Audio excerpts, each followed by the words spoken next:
Hello guys, welcome to my channel. Today இன்றைக்கி நம்ம என்ன டாபிக் பார்க்க போகிறோம்னா ஃபங்க்ஷனல் அனாலிசிஸ். ஃபங்க்ஷனல் அனாலிசிஸில் ஃபஸ்ட்டு நம்ம என்ன டாபிக்னா பெனாக் ஸ்பேஸ் அப்படின்ற டாபிக் பார்க்க போகிறோம். அதுக்கு முன்னாடி நம்ம சில பேசிக் டெஃபினிஷன்லாம் பார்த்தா தான் நமக்கு அந்த பெனாக் ஸ்பேஸ் அப்படின்னா என்னன்றது தெரிய வரும். ஸோ அதில் ஃபஸ்ட்டு டெஃபினிஷன் பார்த்திங்கன்னா லீனியர் ஸ்பேஸ். இப்போது லீனியர் ஸ்பேஸ்னால் என்னென்னா, இப்போ எல்லுன்னு ஒரு டேர்ம் நான் எடுத்துக்கிறேன். அது ஒரு நான் எம்டி அப்படின்னு சொல்லி எடுத்துக்கிறேன். அதாவது இந்த எல்லுன்ற செட்டு ஒரு நான் எம்டி செட் அப்படின்னு நான் எடுத்துக்கிறேன். அடுத்த ஸ்டெப்பில் என்ன சொல்லியிருக்கேன்னா, நான் எம்டினா என்ன அர்த்தம், அதுக்குள்ளே ஏதோ ஒரு எலமெண்ட் சம்திங் இருக்குதுன்னு சொல்லி எடுத்துக்கிறேன். அடுத்த ஸ்டெப்பில் என்ன சொல்கிறேன்னா, எக்ஸு ஒய் இசட்டு அந்த மாதிரி 3 எலமெண்ட் எல்லில் இருக்குது அப்படின்னு சொல்கிறேன். ஓகேங்களா? இப்போ இந்த 3 எலமெண்ட் இருக்குது. இப்போது ஒரு ஆப்ரேஷன் நம்ம அதுக்கு ரிசர்ச் பண்ண போகிறோம். லீனியர் ஸ்பேஸ் கண்டுபிடிக்கணும்னா பொதுவாக நம்ம ஒரு 2 ஆப்ரேஷன் யூஸ் பண்ணுவோம் யூஸ்வலாக. அது என்னது, அடிஷனோ அப்புறம் ஸ்கேலார் மல்டிப்ளிகேஷனோ நம்ம யூஸ் பண்ணுவோம். அடிஷனில் ஒரு 4 கேட்டகிரி இருக்குது, அண்டு ஸ்கேலார் மல்டிப்ளிகேஷனில் ஒரு 2 கேட்டகிரி இருக்குது. இந்த 6 கண்டிஷனும் சாட்டிஸ்ஃபை ஆனால் தான் அந்த சிஸ்டம் இருக்கக்கூடிய அந்த செட்டை நம்ம என்னன்னு சொல்லுவோம்னா ஒரு லீனியர் ஸ்பேஸ்ன்னு சொல்லுவோம். ஸோ ஓவரால் ஐடியா இது தான்.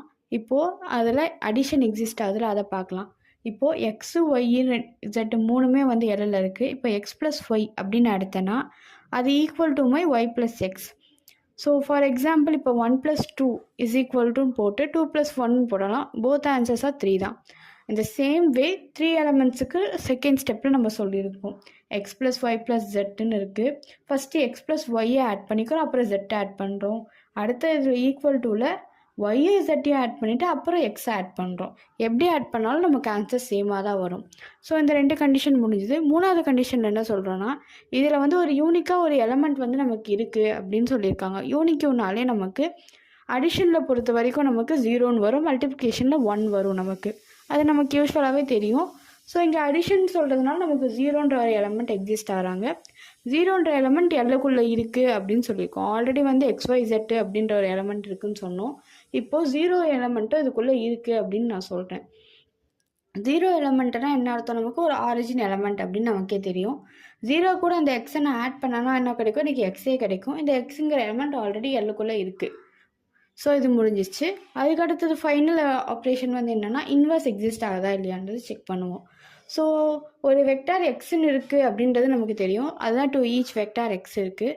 இப்போது அந்த அதோடைய இன்வர்ஸ் -xம் இந்த எல்லுக்குள்ளே தான் இருக்குது அப்படின்னு நம்ம கண்டுபிடிக்கணும். இப்போது இப்போ எக்ஸு ப்ளஸ்ஸு -x அப்படின்னு நம்ம போட்டோம்னா ஆன்சர் நமக்கு 0. ஆல்ரெடி மேலே பாயிண்டில் என்ன சொல்லியிருந்தோம், 0ன்ற எலமெண்ட் எல்லுக்குள்ளே இருக்குதுன்னு சொல்லியிருந்தோம். அப்போது